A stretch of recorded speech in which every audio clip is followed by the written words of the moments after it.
Hi guys, welcome to fit muscle TV. मेरा नाम है गौरव और स्वागत है आपका एक बार फिर से। आज का टॉपिक है वी डिस्कसिंग अबाउट इंसुलिन। थोड़ा सा सेंसिटिव टॉपिक है ये।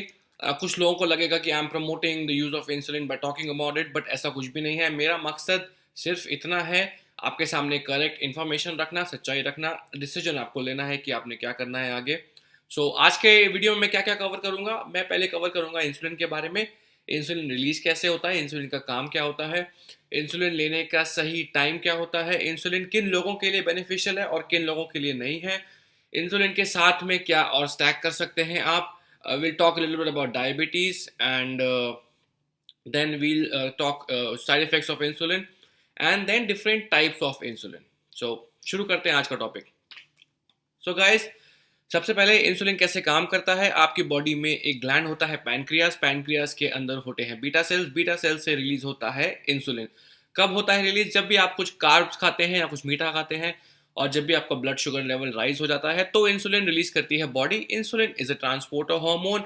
वो आपकी ब्लड शुगर को different parts of the body में लेके जाएगा, जैसे कि आपकी मसल, आपका ब्रेन, आपका लिवर, आपके फैट सेल्स, वहां पे जाके आपके ग्लूकोज या ब्लड शुगर को स्टोर कर देगा।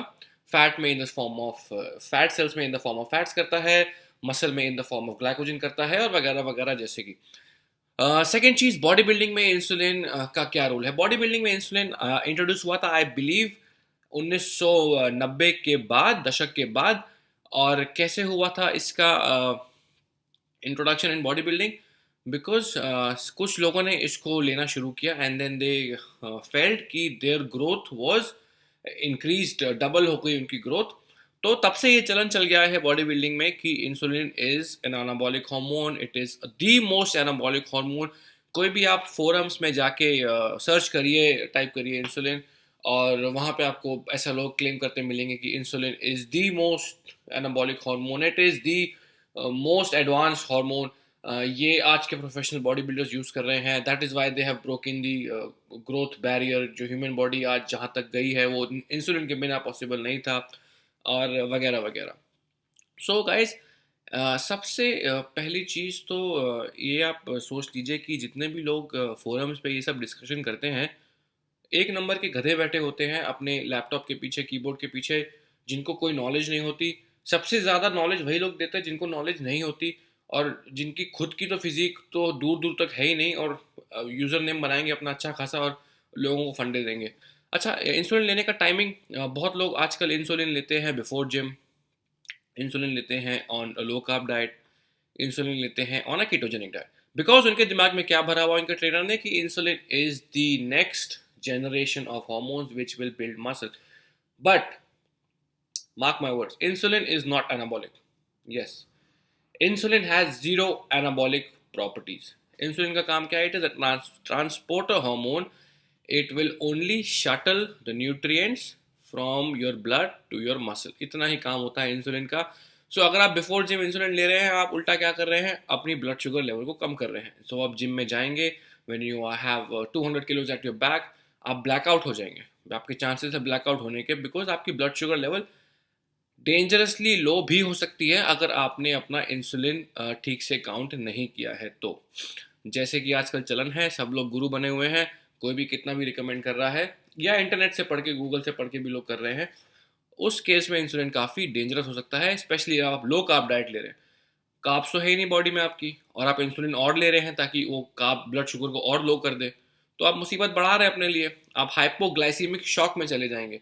एक आध ऐसे भी केसेस हुए हैं जिन लोगों ने रात को इंसुलिन का शॉट लेके सो गए और अनफॉर्चुनेटली सुबह उठ ही नहीं पाए। They never saw the following morning, because रात को सो रहे थे, कार्ब्स नहीं खाए, 8-9 घंटे की स्लीप होती है, ब्लड शुगर इतना लो हो गया बॉडी का कि वो रिकवर ही नहीं कर पाई बॉडी। अच्छा, नेक्स्ट चीज़ आते हैं, इंसुलिन किसके लिए बेनिफिशियल है। गाइस, अगर आप देखें, कुछ लोग ऐसे होते हैं जो थोड़ा सा भी कार्ब्स खाते हैं, मीठा खाते हैं और वो मोटे हो जाते हैं। और कुछ लोग ऐसे होते हैं जिनको बोलते हैं कितना भी खा लें सर, हमारा गेनर खा लें, मीठा खा लें, घी खा लें, तेल खा लें, मोटे नहीं होते। तो जो लोग आसानी से मोटे हो जाते हैं उनकी बॉडी अपने आप ही बहुत ज़्यादा इंसुलिन सिक्रीट कर रही है। They are over secretors of insulin, that is why they are getting fat in the first place. और जो दूसरे टाइप के लोग हैं जो मोटे नहीं होते, उनकी बॉडी में इंसुलिन प्रोडक्शन उतना नहीं हो रहा, इसीलिए वो आसानी से वेट गेन नहीं कर पाते, क्योंकि जितना भी न्यूट्रिएंट्स है उनकी शरीर में लग नहीं रहा, इंसुलिन नहीं है, इसलिए वो पहुंचा नहीं पा रहा है आपके फैट सेल्स तक और मसल सेल्स तक। अब बात आती है तीसरी, और जो कि सबसे इंटरेस्टिंग और सबसे इंपॉर्टेंट बात है इस वीडियो की, कि इंसुलिन को किसके साथ स्टैक किया जाए। इंसुलिन सिर्फ गाइस उन लोगों पे काम करता है जो अंडर सिक्रीटर्स होते हैं इंसुलिन के, और जो ग्रोथ हार्मोन या जीएचबी लेते हैं। जीएच का काम क्या है? It is a fat mobiliser hormone. Fat burn नहीं करता, वो मोबिलाइज करता है। मोबिलाइज का मतलब ये हुआ कि जो आपके फैट सेल रिजर्व्स हैं उनमें से फैटी एसिड्स को वो रिलीज कर देता है, और फैटी एसिड्स को रिलीज होने के बाद they are available as a source of energy. वो अवेलेबल हो जाते हैं बॉडी के लिए बर्न करने के लिए। तो HGH is a fat mobiliser hormone, और इंसुलिन क्या है? Insulin is a fat storing hormone. तो ये दोनों हार्मोन ऑपोजिट हैं, एक दूसरे को काटते हैं, ये एक दूसरे के एंटी एक्ट करते हैं। मिसाल के तौर पे आपने सुना होगा, रात को जैसे बोलते हैं कि रात को कार्ब्स मत खाइए, रात को मीठा मत खाइए, मोटे हो जाएंगे। क्यों? रात को आप कार्ब्स खाएंगे, इंसुलिन लेवल राइज होगा। जभी भी एक रूल है ये, आप याद रखिए, जभी भी आपकी बॉडी में इंसुलिन हाई है तो आपका ग्रोथ हार्मोन लो रहेगा, और जब भी आपका ग्रोथ हार्मोन हाई है आपका इंसुलिन लो रहेगा। सो गाइस, रात को जैसे बोलते हैं कि आप कार्ब्स मत खाइए, कार्ब्स खाएंगे तो आपका इंसुलिन राइज होगा, इंसुलिन राइज होगा तो आपका एचजीएच कम हो जाएगा, एचजीएच कम हो जाएगा तो फैट मोबिलाइजर प्रॉपर्टीज बॉडी की कम हो जाएंगी। इसीलिए बोलते हैं कि आप मोटे हो जाएंगे, because insulin is a fat storing hormone. तो गाइस, जीएच और इंसुलिन एक दूसरे को काटते हैं। तो एक और चीज़ जीएच करता है, इन दोनों कुछ रिसेप्टर्स होते हैं। जो जीएच, आपने एक्सटर्नल जीएच लिया या एक्सटर्नल इंसुलिन लिया, तो वो जाके मसल सेल्स पे रिसेप्टर्स पे अटैच हो जाता है। तो जीएच जो क्या करता है, इंसुलिन के रिसेप्टर्स को ब्लॉक कर देता है।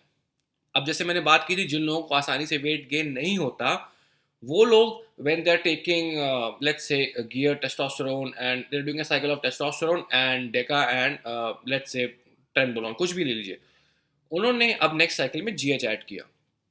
एक तो वैसे ही उनकी बॉडी में इंसुलिन सिक्रीट नहीं हो रहा, उनके न्यूट्रिएंट्स मसल तक नहीं जा रहे।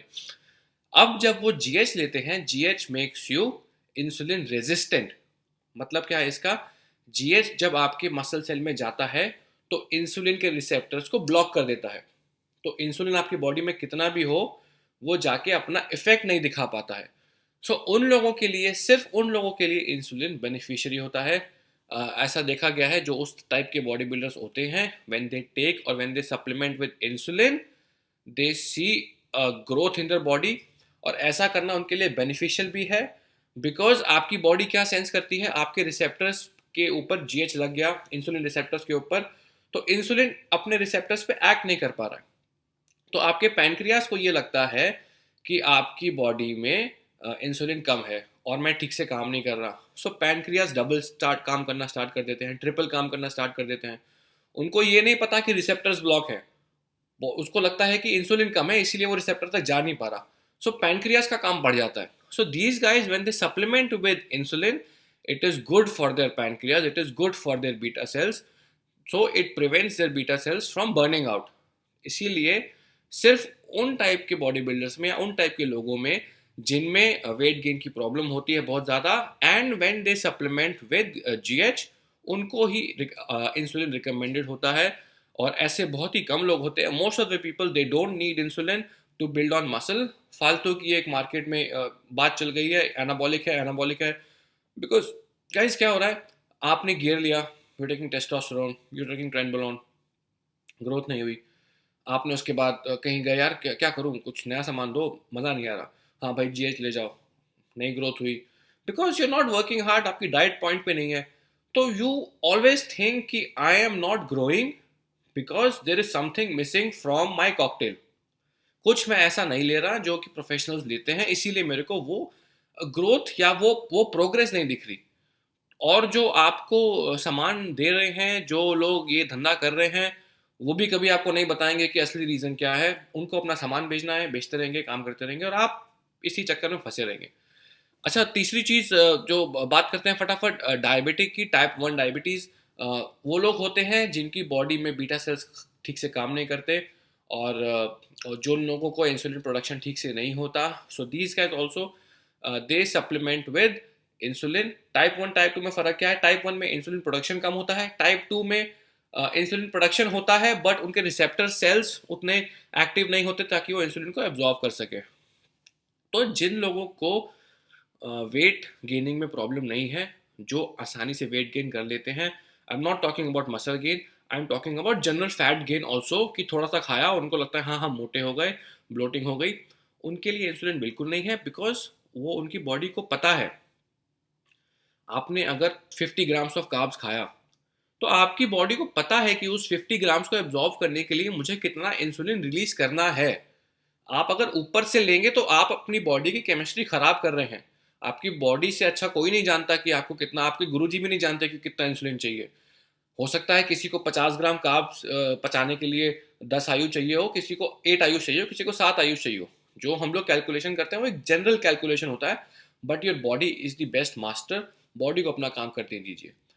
तो अभी जैसे एक और चीज़ है, इंसुलिन लेने से जो ग्रोथ होती है वो बहुत लोगों को कम दिखती है, बल्कि बहुत लोग इंसुलिन से मोटे ज़्यादा हो जाते हैं, ब्लोटेड ज़्यादा हो जाते हैं, because you don't know how much carbs to take with insulin. एक इंडस्ट्री में ट्रेंड चला हुआ है कि you need 1 per IU of insulin you need 10 grams of carbs. अब ये सही है गलत है इस पे मैं ये नहीं कहूँगा, बट मैं यही कहूँगा कि इंसुलिन 2 टाइप्स के होते हैं, Humulin and Humalog. Humulin is a slow acting insulin. It's not a very slow, it's a medium acting insulin. Humalog is a very fast acting insulin. Humulin R में क्या है? It has 2 peaks. तो अगर आपने 10 आयु insulin लिया है, after half an hour 5 आयु रिलीज होगा, और आफ्टर 3-4 आवर्स दोबारा 5 आयु रिलीज होगा। So you get 2 peaks of insulin. So आप अगर 10 आयु लेते हैं और आपको लगा पर आयु मुझे 10 ग्राम कार्ब खानी है, आपने 100 ग्राम्स ऑफ कार्ब्स खा ली, तो पहले तो आपका सिर्फ 5 आयु रिलीज हुआ, उसने सिर्फ 50 ग्राम कार्ब्स को ठिकाने लगा, बाकी 50 ग्राम आपकी स्टोर हो जाएंगी as body fat. So this is very important that what type of insulin you are taking, और उसके हिसाब से कितना कार्ब्स खाइए। मेरे हिसाब से 1 आयु के लिए 10 ग्राम carbs is an over estimate. People who give such protocols, या जो लोग ऐसा इंसुलिन रिकमेंड करते हैं, वो थोड़ा सेफ साइड होकर चलते हैं ताकि किसी को कोई साइड इफेक्ट ना हो, किसी को हाइपोग्लाइसीमिक शॉक ना लगे और बंदा गिर ना जाए लो ब्लड शुगर होने के कारण। From my estimate I think 6 grams of carbs या इवन 5 ग्राम्स ऑफ कार्ब्स पर आयु is enough. What I would recommend, 99% of the people, they don't need insulin.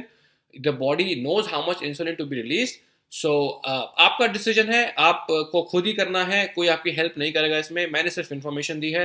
Thank you once again for watching the video. पसंद आया video आपको, please share करिए, इसको like करिए, and make this reach to as many people as you can so that we can spread the knowledge. Thank you once again. मेरा नाम है गौरव, आप देख रहे हैं फिट मसल टीवी। दोबारा मिलेंगे बहुत जल्द, तब तक के लिए बाय बाय।